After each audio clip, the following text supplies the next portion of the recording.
Hi, my name is Riley Allen. This is my review of Season 2, Episode 2 of Spartacus titled Missio. We start off with Badiatus having nightmares about his ass kicking in the street. And he decides he and Lucretia try to make plans. He's also not very happy that Guy is still living there. Meanwhile, Tullus ends up finding Salonius buying wine and offers to buy it as long as Salonius delivers a message to Badiatus. The message is that Tullus is willing to pay double what he offered for Gannicus. And if he doesn't, both Badiatus and Salonius will be excluded.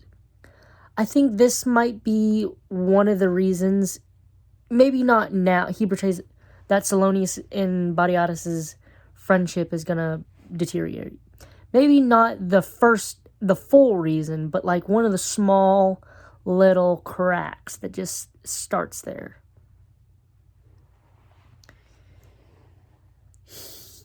He ends up noting one of the recruits, Indus, giving the Missio to Dagger jokingly. Dagger, whatever. And it pisses him off. He announces that he will be sent to the mines and that nobody in the house of Badiatus gives the Missio, which is him making his decision. Everyone's making jokes and all that, which pisses Dagger, Asher off. Barca had ended up pissing in the porridge, which, Barca's kind of a dick. I'm gonna be honest. To the new recruits. I mean, they're already slaves and they're already fighting for the death. I mean, you gotta be a dick to them. At least, I guess, once they take the mark, he usually treats them like brothers, I guess. So, I mean.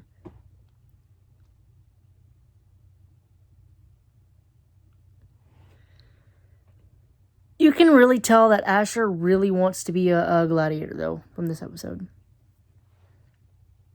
So they make a plan. Badiatus, Lucretia, and Guy make a plan to get Varus, who is a wealthy Roman, who is going to be meeting with Vedius. It's going to be twofold. They're going to get Vedius to hopefully get Gannicus in the games, and they're going to get revenge on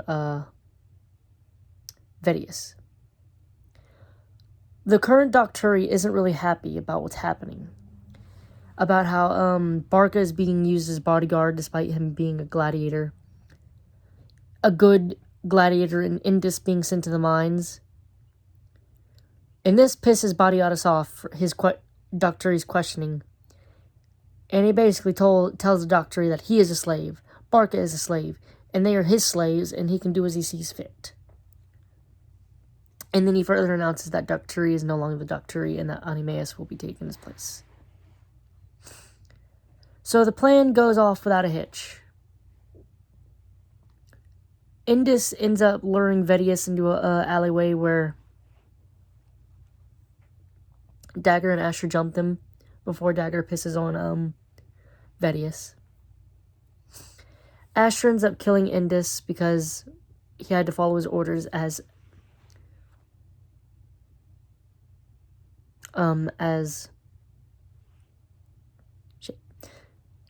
Vedius saw Indus's face. You could really tell that Asher did not want to kill his friend, and dear God, Asher he's kind of manipulative. Like, he's a little bit manipulative. What with him using the ability to speak for Dagger to get his advantage, but it's not so much bad, more as, if anything, it's going to Dagger's favor, as Dagger's saying all this bullshit, and Asher just, kind of saying the nice shit, so people wouldn't get mad at Dagger, I guess, and by extension, him. But this might be the start of Asher's kind of downfall into what he becomes in Blood and Sand. All because of Badiatus. Dear God, this man. So the plan goes without a hitch, and it starts with Varus witnessing a fight between Crixus. Earlier in the episode, Crixus has been taught by Oenomaus. And then where he ends up taking the sword from Oenomaus and somewhat getting a win. He then asks for advice from Gannicus, and he says, "Don't fucking lose." Oof. We also have a conversation between Melita, Oenomaus, and Gannicus where she admonishes Gannicus for lightly talking about the fact that he may have to fight Oenomaus in the arena and kill him, or vice versa. And I just love Gannicus's, who gives a shit attitude. I'm a slave. I can't afford to really think about that. Like, if I have to fight in the arena and fight and kill Oenomaus, that isn't on me. That is on the people who sent us there.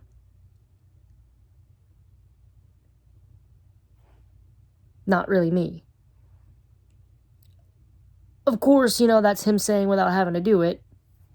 But I do love that Gannicus seems to be the only gladiator that really understands that just because the people cheer my name doesn't mean that I'm still not just as much a slave as all the other slaves.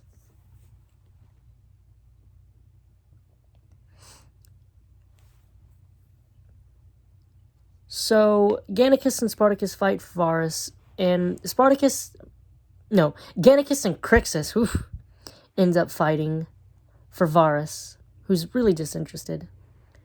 Crixus was chosen despite not bearing the mark by a guy who kind of seems to have a little crush on him. I don't know. Gannicus obviously wins, and Crixus is spared by Gaia. They're taken to the villa, and Varus seems to be more taken with Gaia than anything. Gaia's pulling double duty. She's one, trying to help the bros out, and also trying to get her a husband. Gannicus ends up getting called into the villa because Batiatus is under the impression that Varus wants to sleep with Gannicus. And I believe this might be one of the first instances where the gladiators and or slaves are prostituted like that.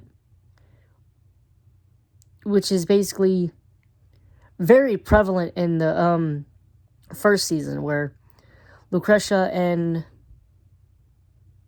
Batiatus themselves assault their own slaves. And also, prostitute them out for the masses, like how they had Varro sleep with a female slave. Or Batiatus and himself sleeps with the slaves.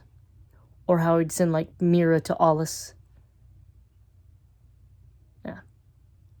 I'm under the impression that this is kind of one of the first instances of this. I could be wrong.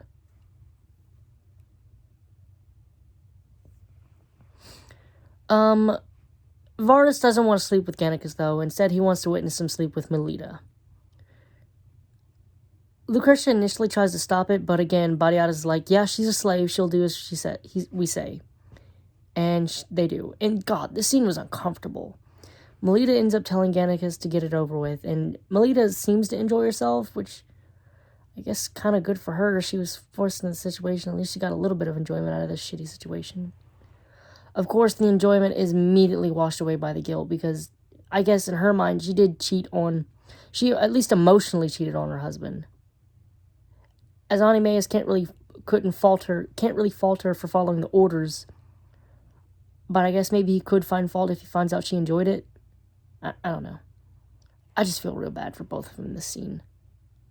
And Oenomaus, because this was intercut with Docturi attacking Oenomaus, because if the Docturi is not Docturi, he might get sold off, because as Batiatus gleefully pointed out, he is a slave.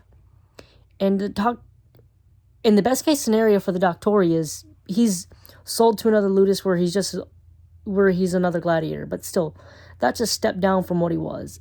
Everything is a step down from the Docturi. The only way he could go up is becoming free. And Batiatus is probably not going to do that.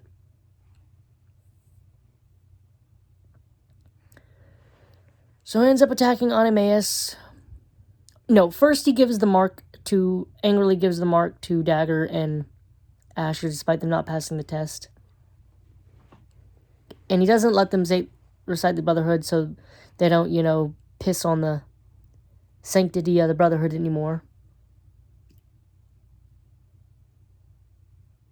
Oenomaus doesn't originally want to fight him, but once he gets slashed to the chest, he does eventually fight and kill him.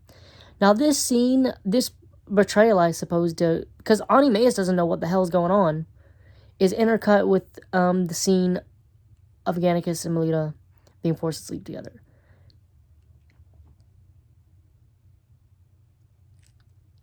Oenomaus ends up basically telling him, Batiatus, that he didn't know why he was attacked, and Batiatus informs him that he's the new Doctori. Batiatus then informed Melita and Gannicus that they will not tell Oenomaus shit, because Batiatus basically is realizing that, hey, if Oenomaus finds out what happened here, I'm going to have Spartacus on my hands before Spartacus was on my hands.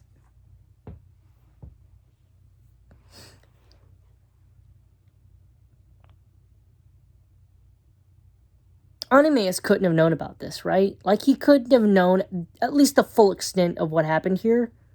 Or else he would have probably he wouldn't have been as hesitant to fight in the final battle of the first season, right? I don't know. I guess we'll have to see. So, it worked out, and Gannicus is secured for the Primus. Melita ends up comforting both herself and Oenomaus after he says, I did a horrible thing. He says, we all must do our duty in this house. We all must serve our purpose in the house of body, in this house, something like that. Basically, telling him some comforting words that comforts him and also, I guess, tries to comfort herself. Lucretia and Batiatus end up having celebratory sex, which ends up turning into a celebratory threesome when Gaia walks in. Good for them, I guess.